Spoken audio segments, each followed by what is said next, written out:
A partir de estas fechas podemos intuir que vivió en una época de transición, vivió en el proceso de modernización de la ciudad. A su vez, también él fue el narrador del rostro popular, como señala Tomás Escajadillo, materializado en su libro de cuentos Estampas Mulatas. También fue testigo desde los centros de poder burgueses, fue un miembro asiduo de estos lugares, concurrió, frecuentó con este grupo social. Producto de ello es la novela Duque y a su vez también Las Urrutias y El Mirador de los Ángeles. Por todo eso es que la red literaria peruana se interesó en rescatar uno de sus cuentos. Como señalé al inicio, se trata de Las Patas del Crío, un texto publicado por primera vez en el diario Voces el 7 de mayo de 1945. Hoy presentamos oficialmente el cuento después de 76 años.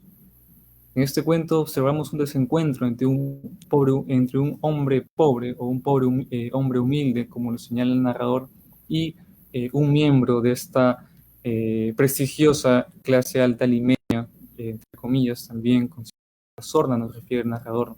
Un desencuentro en el que este último afrenta al hijo del primero, lo que genera una rabia contenida que finalmente desemboca en la muerte, en el asesinato de Torcuato de Zubiaurre a manos de este hombre, de este pobre hombre. Todo esto visto de la perspectiva del narrador que ha ingresado en el juzgado en el preciso momento del juicio, donde finalmente va a ser encarcelado este pobre hombre. Aquellas personas que quisieran leer este rescate solo deben hacer clic en el streaming e ingresar a la sección publicaciones de nuestra página web. Por supuesto, la lectura es gratis y de libre descarga. Ahora bien, para hablar más detenidamente sobre el relato, tengo el agrado de contar con dos. El primero es Paul Yaque, crítico literario y docente universitario. El segundo es Roberto Reyes Tarazona, narrador, investigador y catedrático de la Universidad Ricardo Palma. A ambos los presentaremos en breve, pero desde ya agradecemos sinceramente sus participaciones. Antes de comenzar la charla, quiero recordar a las personas conectadas a la transmisión que pueden formular sus preguntas o compartirnos sus impresiones en la sección de comentarios. Iniciaremos con la presentación de Paul Yaque. Es profesor investigador en la Universidad Peruana de Ciencias Aplicadas, donde ha impartido clases en distintos cursos de humanidades e investigación científica desde 1994. Ha estudiado literatura y educación en la Universidad Nacional Mayor de San Marcos, Pontificia Universidad Católica del Perú y Andrés Bello de Chile. En esta última universidad obtuvo el magíster en docencia para la educación superior. Ha publicado artículos de crítica literaria en varias revistas especializadas. Adelante, estimado Paul. Muchas gracias por estar aquí. Bueno, muchas gracias por la invitación, muy amables. Yo quiero empezar señalando una extrañeza, mi extrañeza respecto digamos, a las características insulares que podría tener este cuento, las patas del crío, en la producción de José Díez Canseco. Normalmente se dice que Díez Canseco es un escritor, digamos, poco postergado, poco valorado. Creo que no es tanto así, ¿eh? Yo creo que no se lo lee tanto como antes, pero de hecho a él también le tocó un periodo, digamos, muy competitivo, ¿no? Cuando aparece Díez Canseco tiene, digamos, se inserta dentro de un momento, dentro de un continuo histórico en el que aparece La Casa de Cartón de Martín Adán, ¿no? En ese mismo periodo está el mejor Abraham Valdelomar, ¿no? Entonces, pero también tenemos a López Almújar. Y con el tiempo se ha revalorado mucho, ¿no? A Gamaliel Chureta. Entonces es un periodo en el que hay realmente importantes autores o escritores signo de la literatura peruana, por lo que obviamente la atención de la crítica y de los lectores se, digamos, distribuye en las vertientes que cada uno de estos autores han provocado. Ahora bien, ¿cómo se inserta un cuento como las patas del crío en la narrativa de Díez Canseco? Primero que Díez Canseco es un gran cultor de la narrativa, es un narrador consumado, ¿ya? Es un gran narrador, pero además es una persona que dentro de sus narrativas abre varias trochas que se van a desarrollar y consolidar en el futuro. No solamente desarrolla una línea criollista postmodernista dentro de la narrativa, no solamente contribuye con una línea más o menos vanguardista, ¿no? Con Susi y el Mirador de Los Ángeles, digamos, en esta corriente cuyo gran representante es Martín Adán con La Casa de Cartón, ¿ya? También aporta a un sistema de narrativa que algunos todavía consideran regionalista, con el cuento Jijuna, por ejemplo, ¿no? Y hay algunos que hablan de que también sería un antecedente de la narrativa popular que después se va a consolidar, ¿no?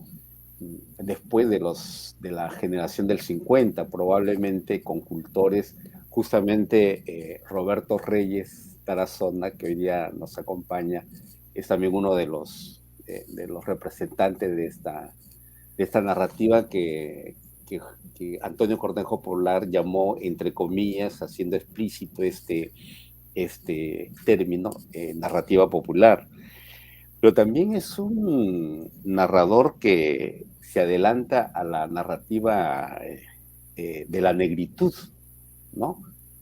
Entonces, y que va a tener justamente un desarrollo dentro de una de las vertientes de la narrativa popular con Gregorio Martínez y con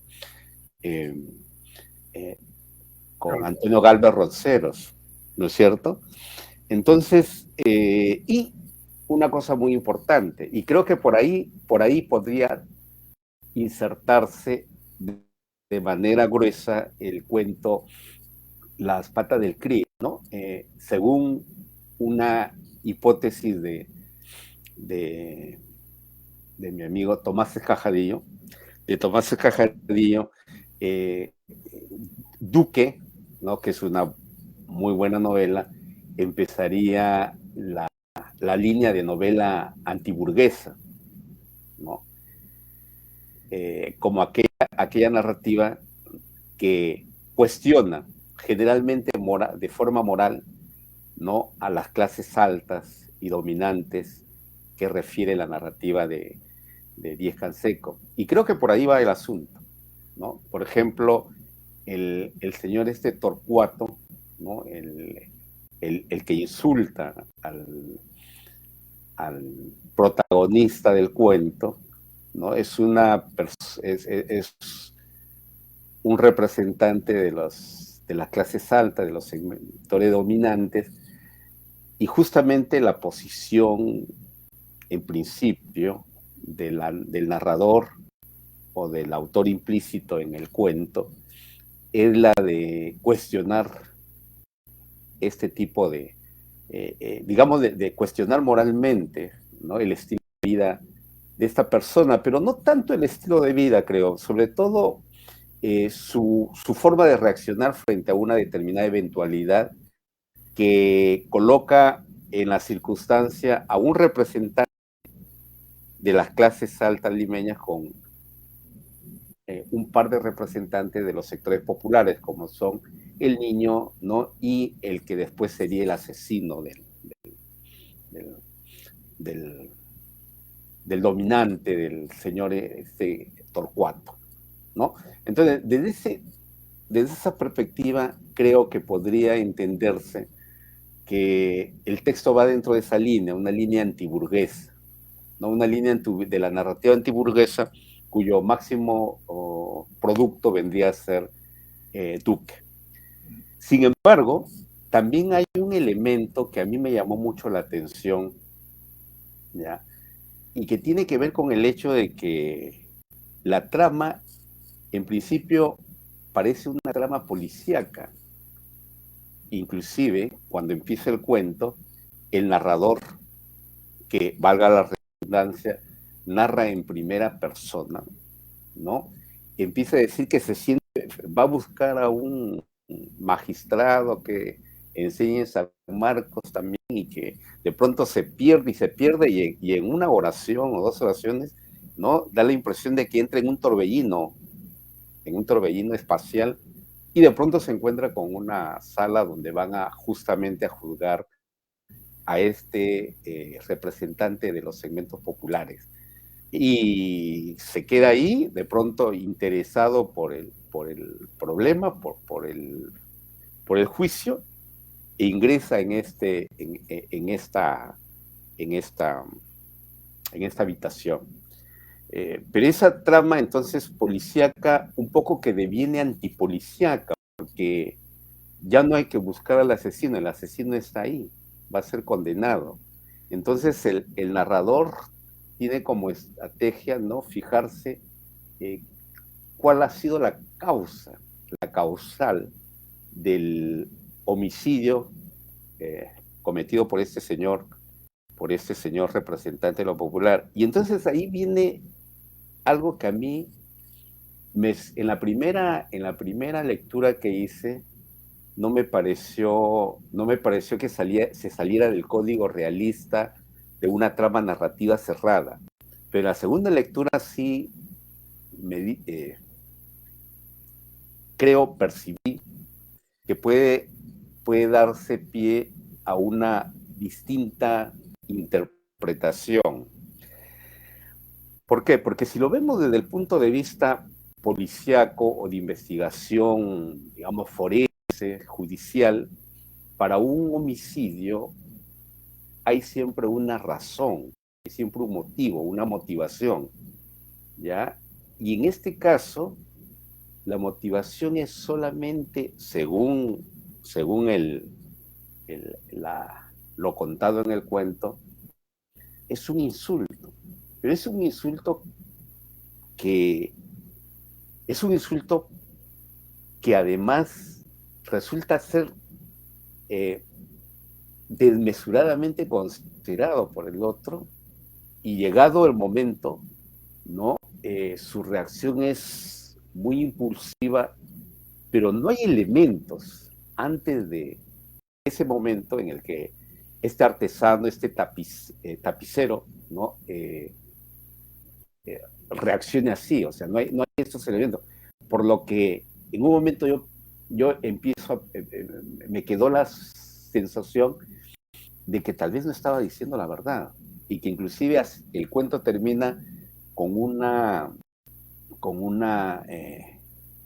un pedido, con una solicitud al juez de decir, me van a condenar y ahora mi crío o mi hijo se va a quedar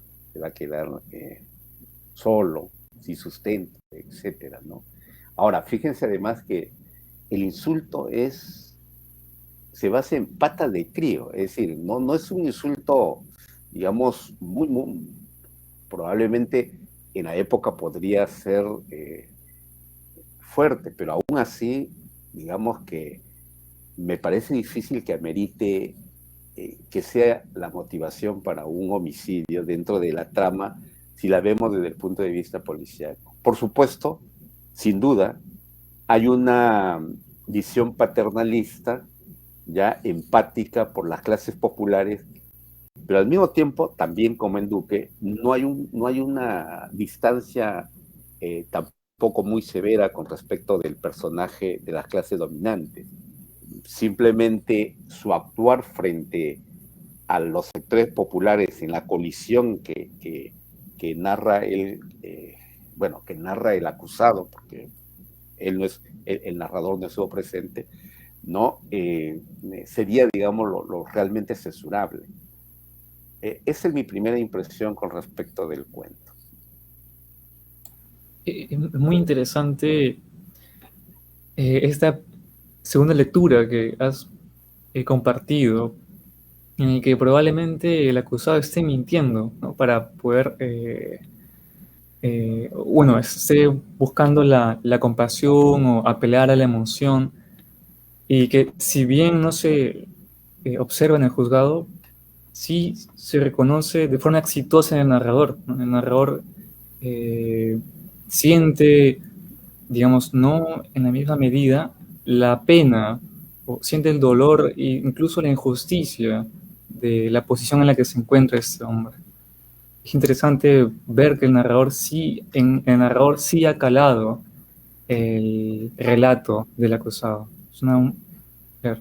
Y también hay otro comentario que quisiera compartir que señalaste al comienzo, ¿no? Que Díaz Canseco Díaz Canseco estuvo en un momento en el que la competencia fue reñida, ¿no? Estuvo figuras como Valdelomar, Albújar y Martín Adán, pero es interesante observar de que Díaz Canseco, ante esa competencia, participó en cada rubro, se podría decir, ¿no? Con Adán participó en Duque, con Albújar, por ejemplo, en el cuento que señalaste, Gijuna, y también este ímpetu, ¿no? De representar las dinámicas de la vida en las clases bajas.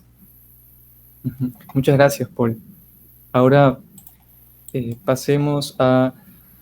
proseguiremos ahora con la participación del doctor Roberto Reyes Tarazona. Él es escritor y sociólogo, integró el grupo Narración.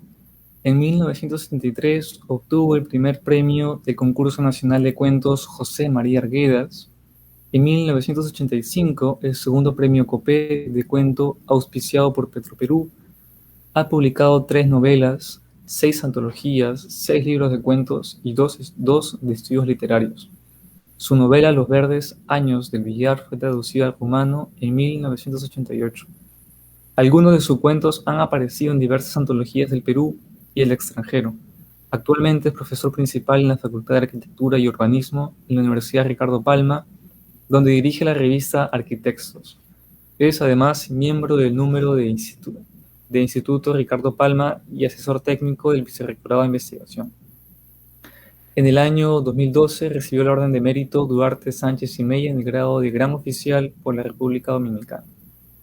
Adelante, estimado Roberto. Muchas gracias por acompañarnos. Muy buenas noches. Muchas gracias, Omar y Paul, quienes comparten este momento. Pues yo tengo digamos, la visión de la obra de Díaz Canseco bajo una perspectiva que he establecido, desde mi punto de vista, por supuesto, que es una propuesta, en 3 planos literarios. Uno, el plano de la narrativa del balneario, que empieza justamente con esta relación con Martín Adán y continúa con las novelas inconclusas del Mirador de los Ángeles y la Cerruti. Es una narrativa melancólica, digamos, anclada en el pasado, en un mundo idílico, arcádico, cuando no es Lima, no es la ciudad, es el balneario, y son los balnearios, ¿no? Y se relacionan con, bueno, como he dicho, con Martín Adán, con Chorrillos, ¿no? En fin, hay toda una línea que está Bengolés, si no me equivoco, no, bueno, esa es una línea, digamos, que está, digamos, anclada en su interés narrativo. La otra línea, que es la más conocida y la que ha producido obras que, digamos, han tenido una circulación mucho mayor, es la criolla, que, digamos, se complementa con la que se llama El Cajadillo de Media Sierra, porque sería la Yunga de Pulgar Vidal, ¿no es cierto? Es decir, ahí es básicamente una narrativa, digamos, donde los protagonistas son jóvenes, adolescentes, y que, en fin, transcurren su vida en los estratos bajos populares en diversos anécdotas e historias. Y la tercera línea es esta que Casadillo denomina antiburguesa, que es Duque, que es casi, digamos, Es una obra que surge en cierto momento de manera muy singular con el resto de su obra, porque, digamos, fue muy poco conocida, casi desconocida, diría yo, porque por las circunstancias del momento.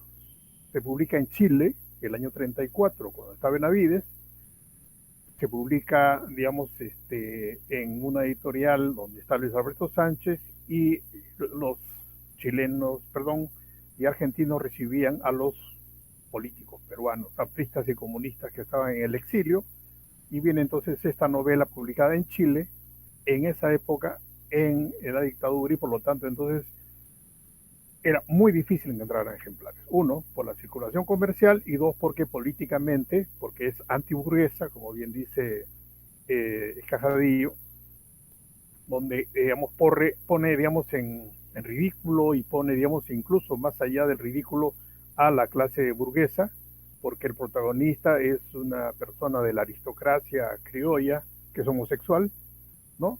Que se va al barrio chino a drogarse, ¿no? Y que, bueno, en fin, tiene una serie de circunstancias en contra, digamos, de lo que es el medio. Pero aparte de eso, tiene una prosa muy dinámica, muy vanguardista, es una prosa que tiene, digamos, unas características muy singulares, diferentes totalmente a lo que es su obra, digamos, criolla, por llamarla en términos generales. Entonces tenemos nosotros tres líneas, por lo que yo entiendo, ¿no? Dentro de la obra de... Pero esas tres líneas incluso casi no se tocan. Los muchachos de barrio o los muchachos de sectores populares no se juntan con la gente de Barranco, ¿no?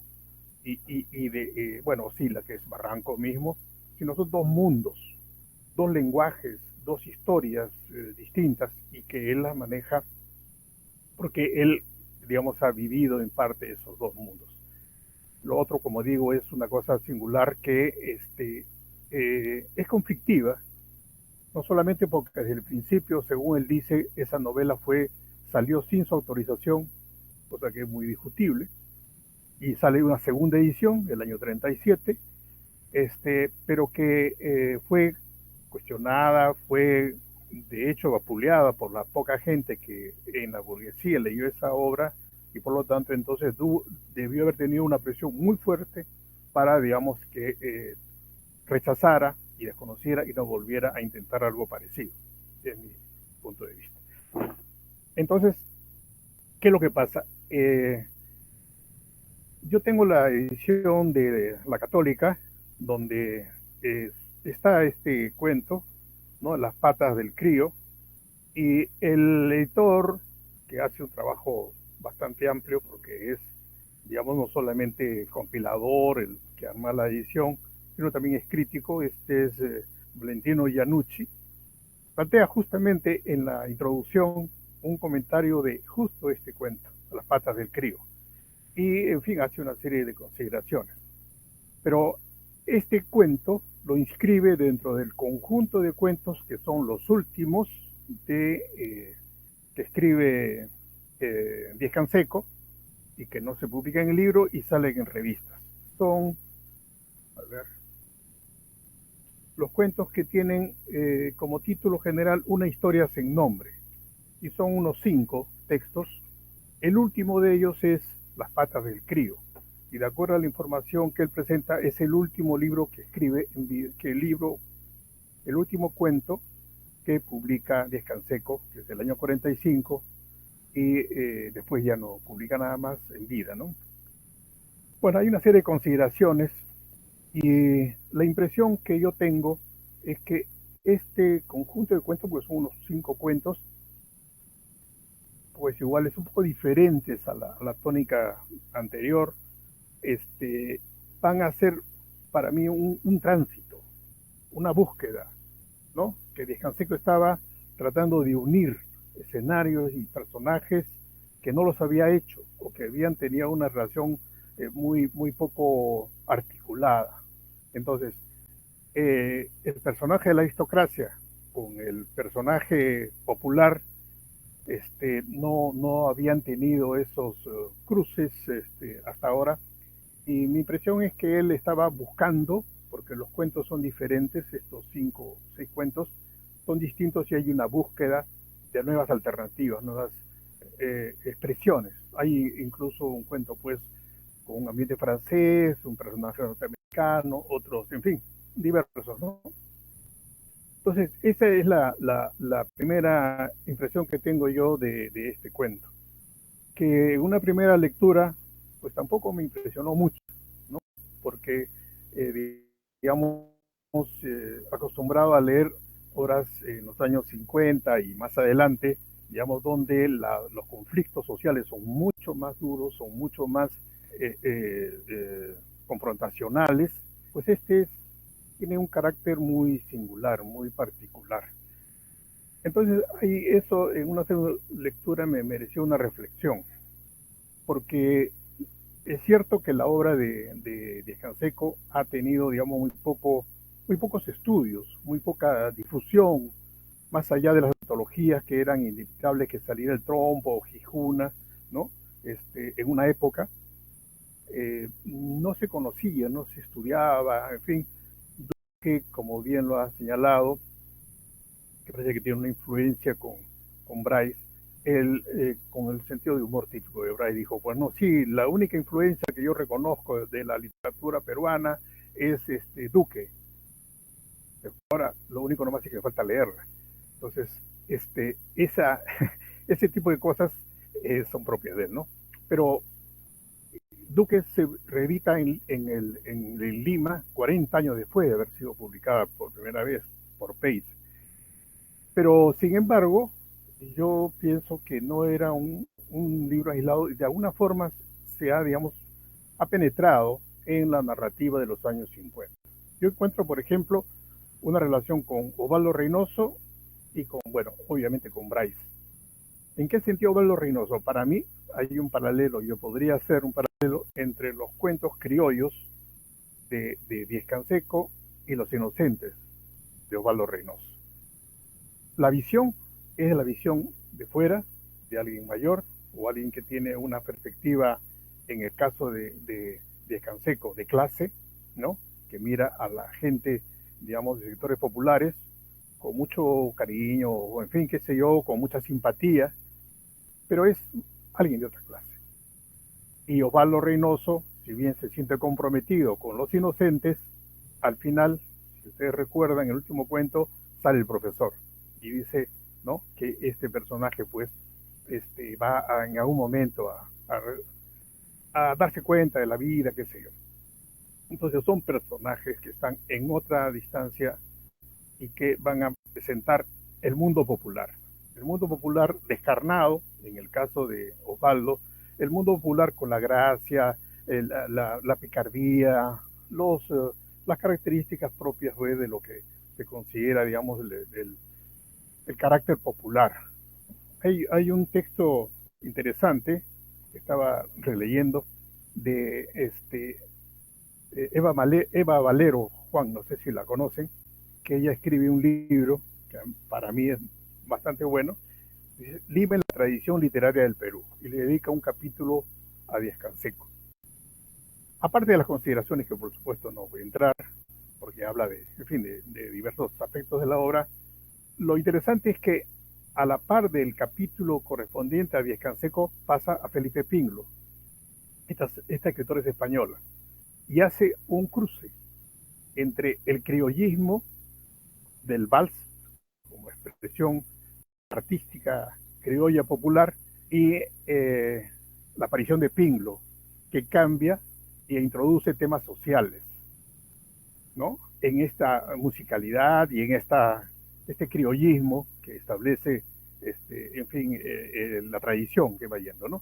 Entonces, en este cuento, Las patas del crío, yo encuentro que yo tengo una lectura un poco distinta, en el sentido de que el conflicto del asesinato no es tanto por el niño y el insulto que, como habían dicho, no es un insulto pues horrible, ¿no?, desagradable, chocante, y esto no lo hace por el niño.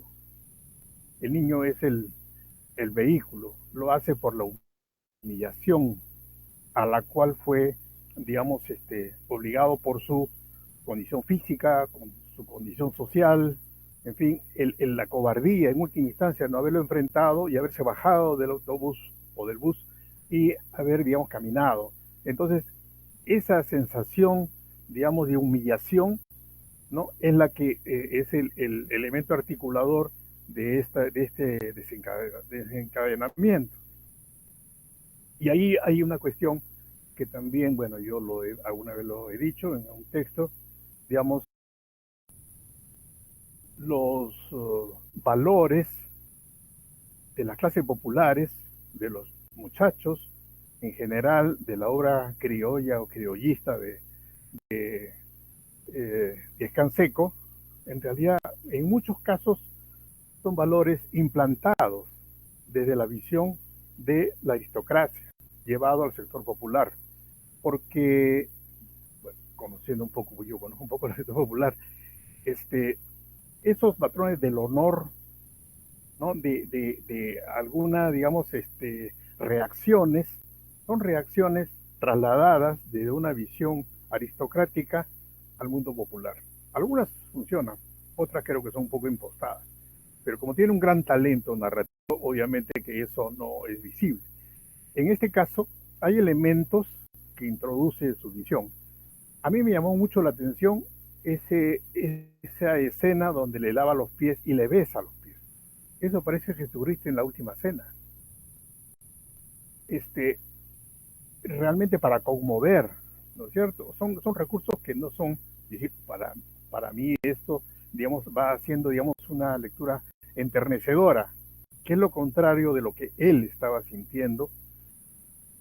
El cariño, el amor por el niño es indiscutible, pero repito, para mí lo que lo estaba royendo por dentro, matando por dentro, era esa humillación que había tenido de no haber podido defender, ¿no? Ante un insulto que, bueno, era insulto, pero no era pues tan descalificador. Entonces, este cuento, que es el último que escribe, repito, para cerrar, porque creo que extendí un poco, es un poco esta búsqueda de nuevas expresiones, de nuevas formas, junta por primera vez en conflicto estos dos aspectos que habían manejado paralelamente, el mundo de la aristocracia y el mundo popular. Y esta unión es conflictiva. Y esta unión es conflictiva, cosa que ya estamos en el año 45, que donde se escribe este cuento, va a ser, digamos, común, pero multiplicada en los años 50, donde ya la situación, pues, de Lima, ¿no? Ya no es un segmento tan pequeño, sino grande, confluyendo con muchos sectores, con muchos problemas, con, en fin, muchas situaciones, se va a multiplicar. Quizás por eso también, digamos, tuvo poca valoración ya porque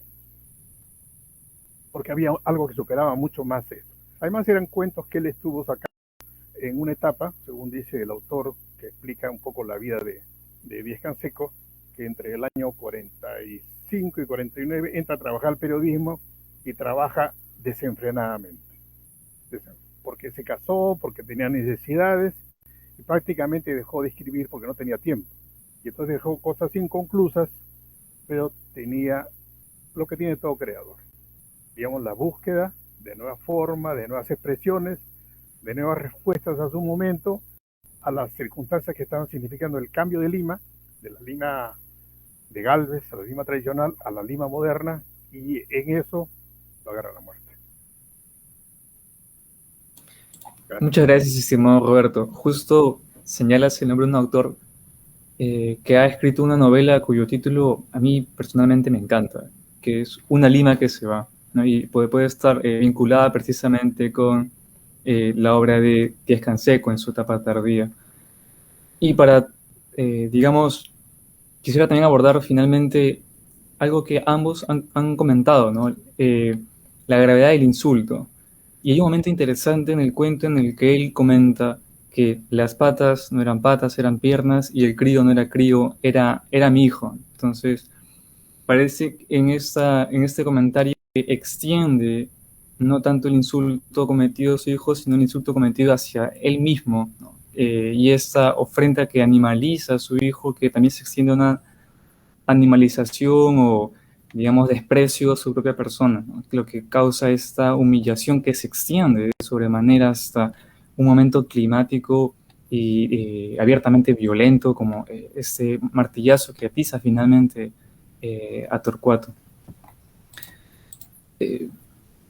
Ha sido interesante escucharlos. Los comentarios sí han sido realmente, han aportado perspectivas que en la primera lectura y en la segunda que yo he realizado no lo he observado y les agradezco por ello. Ahora quisiera compartir una serie de preguntas, una en particular, que a partir de lo que hemos conversado podríamos vincular, que es la posición del narrador.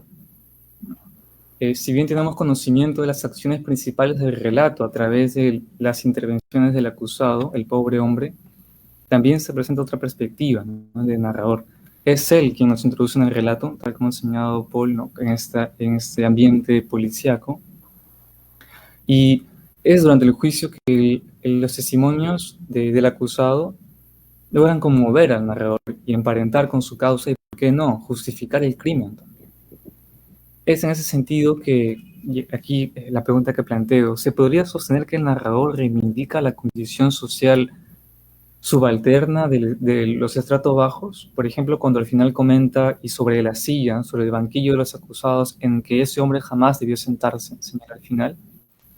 ¿O tal reivindicación se ve impedida por la intromisión de una postura paternalista, ¿no?, que reduce la situación a la pena y la compasión, ¿no? Se refiere al acusado como pobre acusado, pobre ser, hombrecito, etc.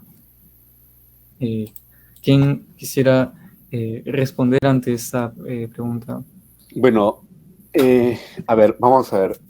Para mí, digamos, si lo dejamos como que solo es el motivo de la ofensa lo que detona el crimen, el asesinato, el homicidio de este artesano, de este tapicero, me parece que ese elemento es poco fuerte, es débil para sostener un desenlace además tan terrible, porque no solo lo mata con determinada hazaña. Entonces, esa parte me parece poco, digamos, débil. Por eso es que tal vez, si estuviera él apelando a la piedad, a la compasión del juez, entonces eso ya me parecería un poquito más razonable, ¿no? Porque hacia el final él le dice al juez eso. Ahora, por un momento a mí me hizo recordar la trama y el desenlace de una novela muy importante en la literatura universal, ¿no? Y que me ha hecho recordar justamente la intervención de Roberto. Roberto dice que Díez Canseco intenta aproximar estos dos mundos, el mundo de las clases dominantes con el mundo de los sectores populares. Cuando leí el cuento, por la fluidez con que se da, algo que, por ejemplo, es tributario también de Duque, ¿no?, en Duque, yo me acordaba de Scott Fitzgerald, ¿no? Y en El Gran Gatsby, justamente, solamente cuando aparecen los dos mundos, el mundo de lo dominante y el mundo de lo popular, es que se produce el gran crimen, pero ahí había una causal muy fuerte, ¿no? Entonces, la señora, que era adúltera y que confunde a Gatsby con el amante, ¿no? Pero en este caso, si eso fuera el motivo, no me convence mucho la trama, ¿ya? Pero, vuelvo a repetir, hacia el final, sobre todo cuando intenta, me parece un poquito manipulatorio el pedido, ¿no?, al juez. Ahora mi hijo se va a quedar sin... ¿Cómo va a quedar? Además es huérfano, ya se ha dicho, ¿no? Entonces, esa percepción me lleva a determinar, pues, que si bien es cierto, hay una hay una identificación paternalista de parte del narrador con este artesano. Sin embargo, tampoco no hay una posición tan cuestionadora con respecto del asesinado, ¿no? De este representante de la clase alta. Inclusive es visto de manera, digamos, cómoda, colgada. No es una visión, eh, no es una visión ácida. De hecho, es mujeriego, es un diletante, pero no lo ve como problema. Sí, efectivamente, esta apreciación, ¿no? Cuando él describe a Torcuato, puede desmontar esa última versión. Perdón, Roberto, que ahí intervenía, solamente quería aclarar, añadir Claro, esa apreciación. claro, exacto. Sí, adelante, estimado Roberto. De una manera, creo había adelantado yo una, eh, una respuesta en el sentido de que este cruce de clases que no se había dado, porque eran esferas narrativamente separadas, eh, se da incluso también en la perspectiva de un personaje popular adulto, padre de familia, cosa que no recuerdo, de repente por ahí está, pero no recuerdo que lo tuviera en sus obras, porque el mundo popular eran los adolescentes, los jóvenes, en fin, qué sé yo, los criollos, etc. Eh, entonces, ahí tenemos nosotros dos, dos puntos de vista. El del narrador en primera persona, que bueno, es él con su, digamos, imparcialmente, ¿no? Alguien representativo de la clase aristocrática, y este otro personaje popular en el cual, en mi modo de ver, le incorpora un poco la visión, porque creo yo que él no conocía pues tanto la psicología del mundo popular y le incorpora un poco algunos de estos valores que se mantienen, o sea, este valor del honor, por ejemplo, que existía, por supuesto, en el mundo popular, pero de una manera distinta, o sea, no era algo tan, digamos, tan duro como para llevar a alguien a este nivel, digamos, de asesinar a alguien. Eso podría ser, digamos, alguien de una clase que, digamos, está acostumbrada a ser tratado bien y que de repente lo humillan y entonces obviamente que va a reaccionar de una manera, pues, desmesurada, ¿no? Eh, pero obviamente que eso no lo ha hecho con intención, eso me parece que es trasladar y proyectar, digamos, lo que él considera y veía, digamos, como, digamos, una respuesta propia de alguien que ha sido humillado, repito, porque eso me parece que era lo más duro, porque, a ver, si uno se va al sector popular, es un poco como decir negro, pues, en un sector popular tú vas y le dices, oye negro, ven para acá, o sea, nadie se va a sentir ofendido, bueno, no antes, ¿no? Ahora está con esto de afro, pero si tú te ibas al sector popular y tenías un amigo o alguien que decía, oye, negro, ven, no sé cuánto, nadie se va a sentir ofendido. Pero si es alguien de arriba y le dice, negro, ven, entonces ahí sí se siente ofendido. Entonces, las patas es igual, oye, saca las patas de acá, nadie se va a ofender por eso, nadie se ofendía por eso.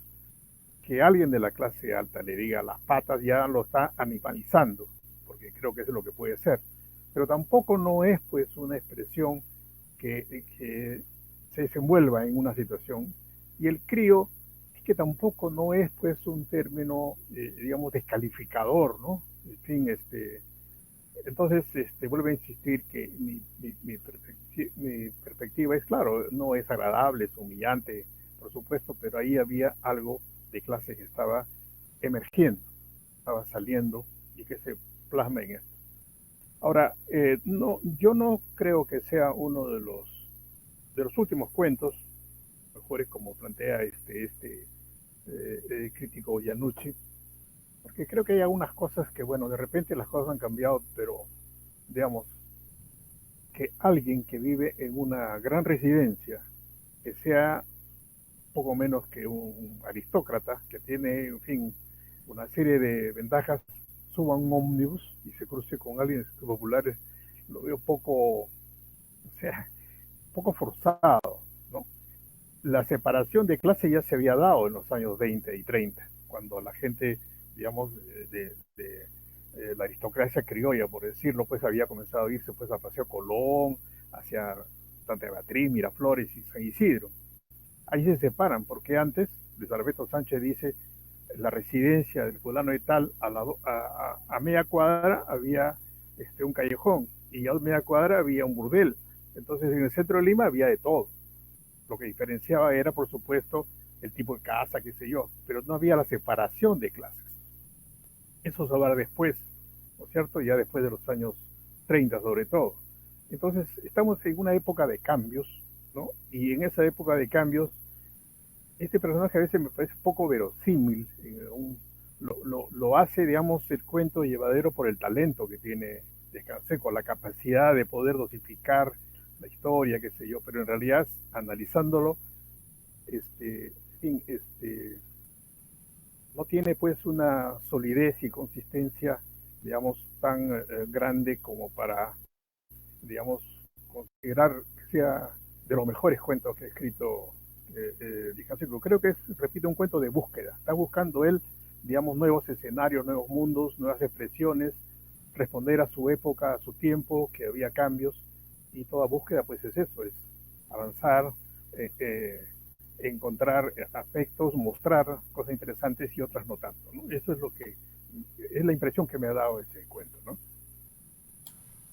Sí, precisamente, ¿no? En una primera lectura, cuando, ¿no?, narra que esta persona, Torcuato de Subiado, reingresa a un bus, digamos que la verosimilitud de tal acto puede verse en cuestión, pero podríamos observarlo también como una alegoría, más aún si es que atendemos que el encuentro es un ómnibus, ¿no? Este ómnibus, el medio de transporte, el carro, ¿no?, símbolo de la modernización, símbolo de cuando las ciudades atraviesan este proceso.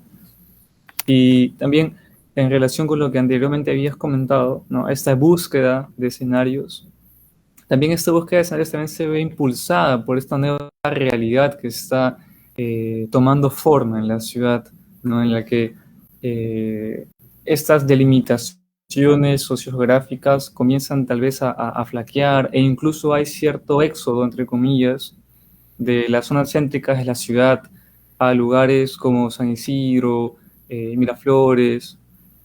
Por ejemplo, en la novela, en el cuento, se señala que Torcuato anteriormente vivía en calle Jerónimo, si no me equivoco, lo que actualmente es Girón Puno, ¿no?, y ahora está en una avenida Arequipa. Entonces, este abandono del centro de Lima, donde hay mayor presencia popular, a un lugar más apartado. Y sí, efectivamente, este cuento es un gran resultado del proceso narrativo de Díez Canseco, ¿no?, en donde anteriormente ambos mundos estaban apropiadamente, entre comillas, delimitados, pero que con la modernidad comienzan a... no es tan popular, como había dicho Roberto, respecto a otros de estampas mulatas, ¿no? O del Trompo, por ejemplo, o de Gijuna, porque es una persona citadina que puebla el ambiente urbano, ¿no? Es el personaje principal finalmente, es el personaje principal.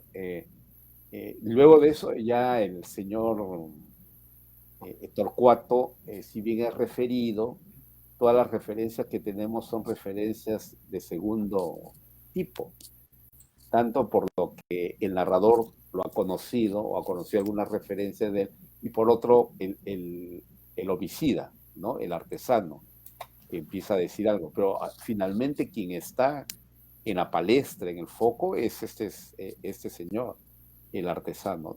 No creo que haya una invisibilización por la falta del nombre, ¿no?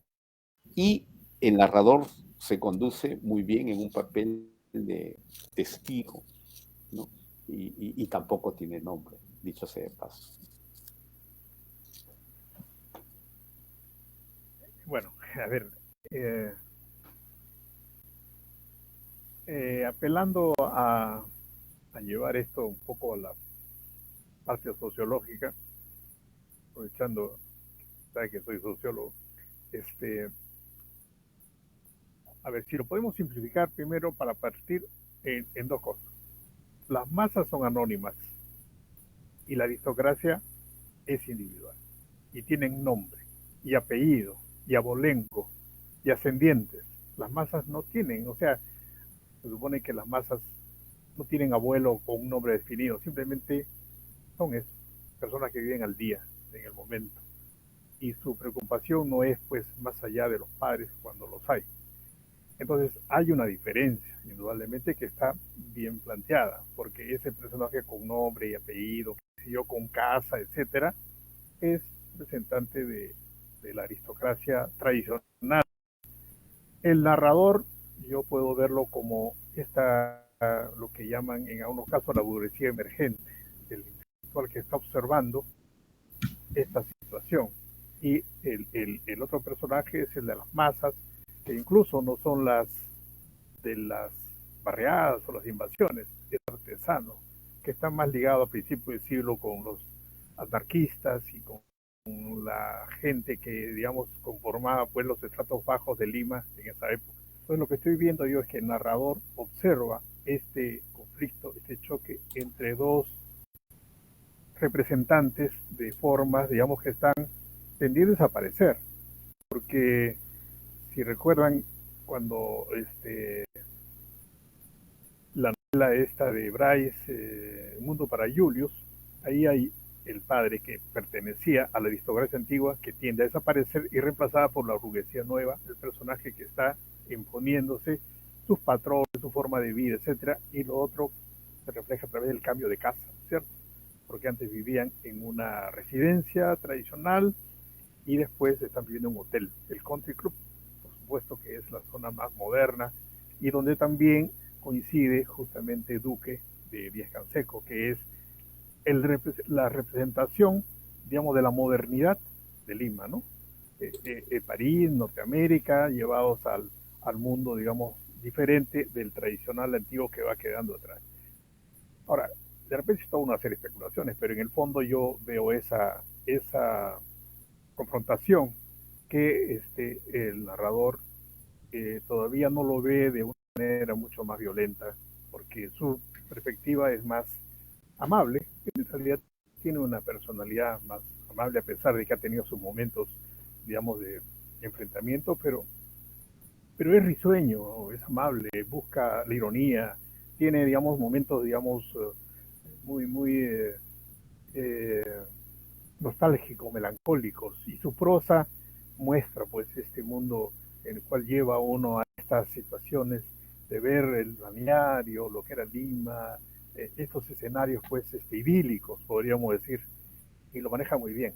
Ahora, tiene otros momentos, pero su prosa pues hace que uno pueda asimilar estas cosas que en el fondo creo que tienen una lectura que de repente pues puede ser muy particular, pero creo yo que permite este cuento esa lectura, ¿no? Esos enfrentamientos que todavía no son pues conflictivos, o son, digamos, individuales, hechos un poco aislados, pero que finalmente representan estas nuevas formas, digamos, de expresión de la Lima nueva, ¿no? El ómnibus, como tú has señalado muy bien, ¿no? Es el vehículo, digamos, prototípico del momento, ¿no? La avenida Arequipa, pues, es la avenida creada pues por Leguía, ¿no? Que une Lima con el antiguo balneario, en fin, creo que es eso que puede verse de alguna forma en el trasfondo de este cuento.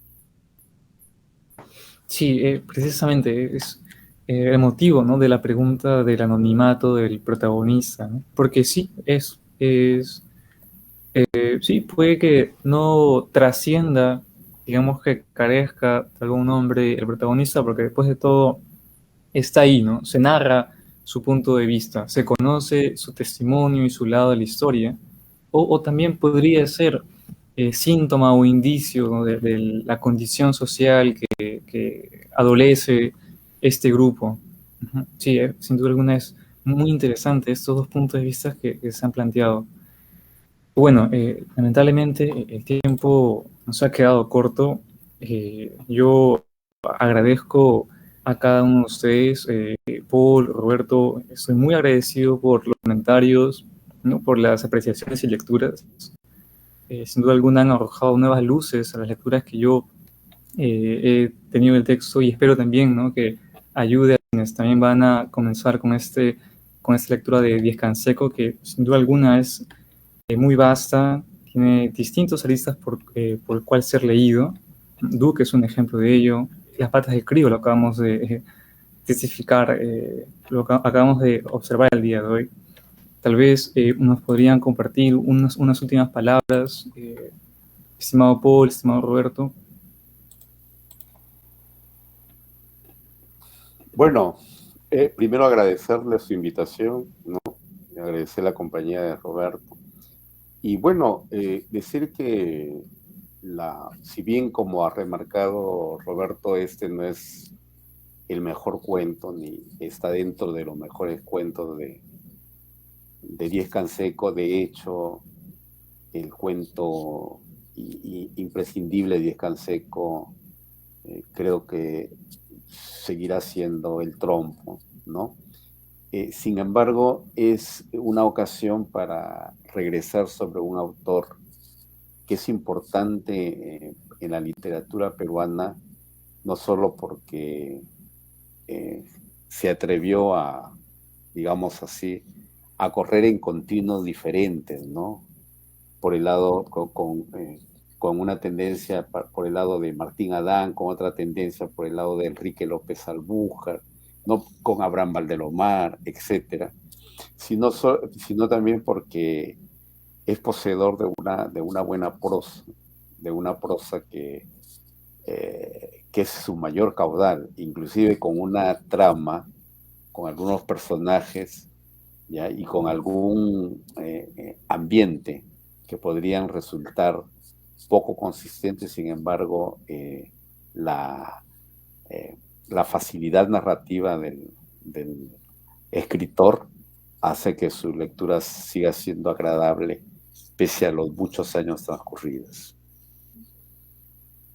Bueno, yo quiero en primer lugar agradecerte la invitación, que la lectura de este cuento, que yo no lo había leído, he leído creo que la mayor parte de Díez Canseco, pero este cuento no lo había leído, entonces me obligó a buscarlo. Simplemente lo encontré, por alguna razón tengo ahí la narrativa completa de Díez Canseco, y esta lectura me motivó a leer los otros cuentos, a releer algunas cosas, a buscar los comentarios que decía pues Tato Cajadillo, que ha sido, digamos, el crítico mayor de Díez Canseco, y comenzar a darme cuenta que se ramificaban este interés, ya no solamente en el cuento, sino en la narrativa de Díez Canseco, y encontraba claro lo que creo que dijiste al principio, que es un escritor, digamos, que no ha sido reconocido como debería, no en la magnitud que debería, no hay tantos estudios.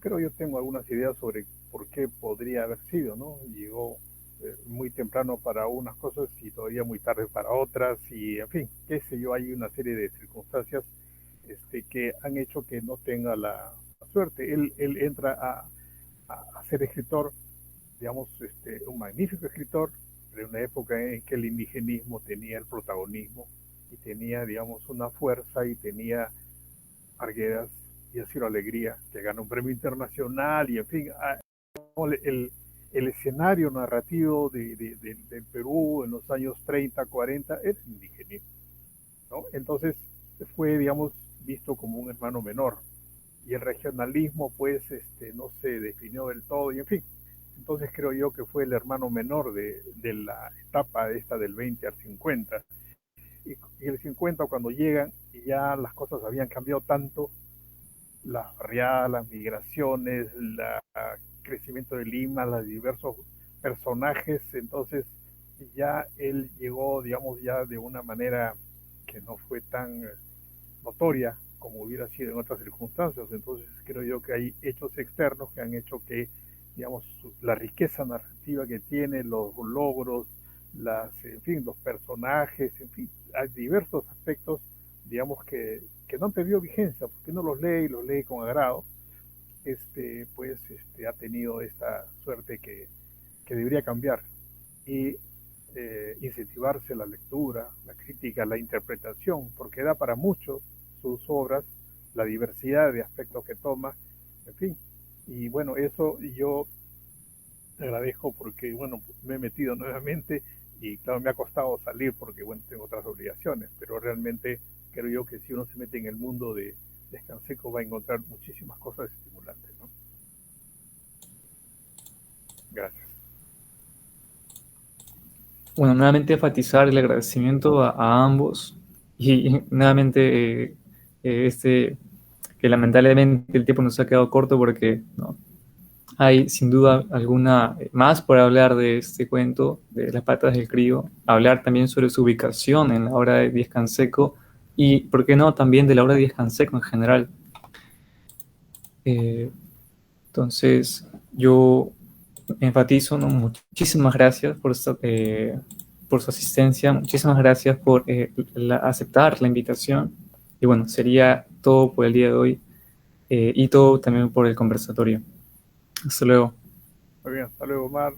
Paul, hasta pronto.